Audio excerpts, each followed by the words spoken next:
The next important thing which we are going to learn right now is the vanishing gradient problem and its solutions. So first of all, let us define what we mean by the vanishing gradient problem. So let us say we have four hidden layers, and after that we have the output layer, and we are calculating the cost. For simplicity, we are going to show only one neuron. Now, the cost function, the derivative of the cost function with respect to the very initial input layer bias is given by the following equation. You can find this out by using the chain rule. So you can see that in the equation there are a lot of derivatives of the activation function. Earlier, when we used the cross entropy loss with the sigmoid activation function, we were able to remove the derivative of the sigmoid activation function, but that was only for the final layer activations. Right now, we are having a look at the intermediate layers, and there the derivative of the activation function would be present. You cannot remove it if you are using gradient descent. Now, how what are the issues that might arise when we have multiplication of these gradient values? So let's say, what are the range of the value of the gradient of the sigmoid function? The gradient of the sigmoid function goes from 0 to 1 by 4. This means that the value of the gradient will always be less than 1. Now let's say you have 100 layers in your neural network.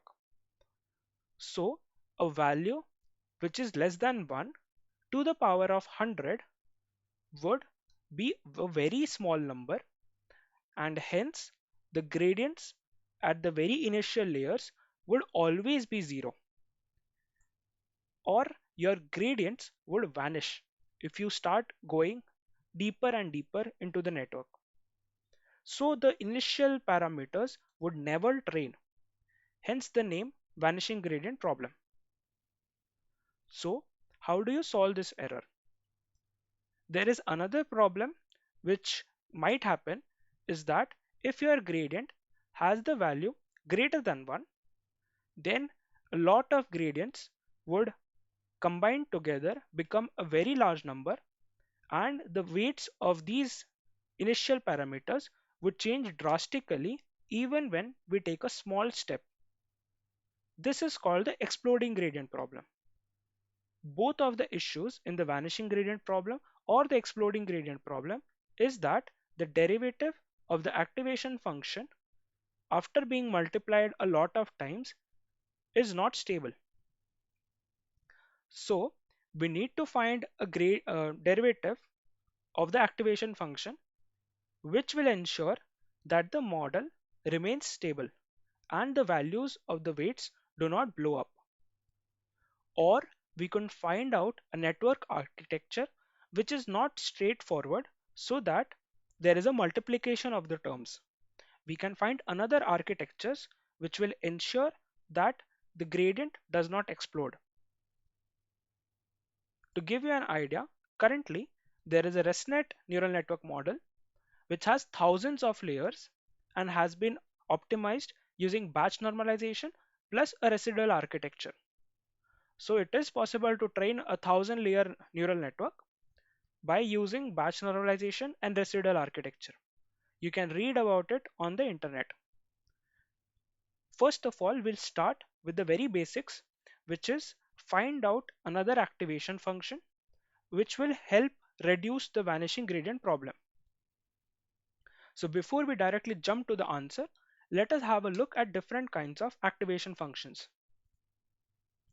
So the first activation function is the tan hyperbolic activation function. The sigmoid activation function goes from 0 to 1. The tan hyperbolic is nothing but the 2 times of the sigmoid function minus 1, which makes sure that the tan hyperbolic function goes from -1 to 1. This does not solve our vanishing gradient problem because the sigmoid has a derivative between 0 to 1 by 4. Hence tan h, which is 2 times sigmoid, will have the derivative from 0 to 1 by 2. Hence, even after 10 or 20 layers, the gradients would vanish. So tan hyperbolic does not actually solve our function problem. Next activation function is the rectified linear unit, or in short form ReLU. This activation function is just the input. So in this activation function, if your input is positive, then the activation function allows the input to pass on. Otherwise, if the value of input is negative, then the output is always 0. Mathematically, the output is x for x greater than 0 and 0 for x less than 0. It does not matter what the output is for exact 0. You can there is a kink over here. Now let's have a look at the derivative. If we have a look at the derivative, it is 1 for x greater than 0, it is 0 for x less than 0, and the derivative at this point is undefined.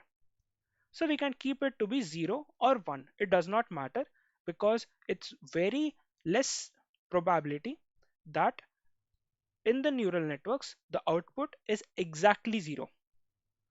So we can ignore this point. So the gradient is either 1 or 0. This ensures that our vanishing gradient problem is resolved because if we keep on multiplying the derivative of this activation function, it will either be 1 or 0. Hence, it will never explode. If we sum up all the activation functions of 1 and zeros, then it will still, on an average, be a small number.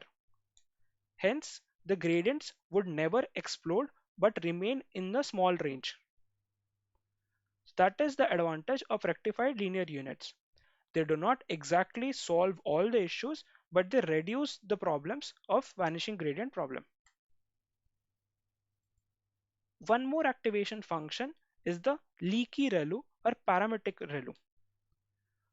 So leaky ReLU, instead of the ReLU being 0 for x less than 0, over here we have the graph with a smaller slope. So instead of the output being completely 0, it will be 0.01x, like the graph shown in the red figure. That is called leaky ReLU. And in parametric ReLU, you can have a parameter A, which is trainable by gradient descent, multiplied with the input x. This ensures that the model itself can learn how the A should be to best optimize the network. So the neural network itself can learn what should be the optimum value of A so that the model converges to the best value. That is parametric ReLU. There are many other kinds of activation functions, but these are the most popular ones. So that was it for activation functions, and usually we'll be using just the ReLU activation function because that works really well.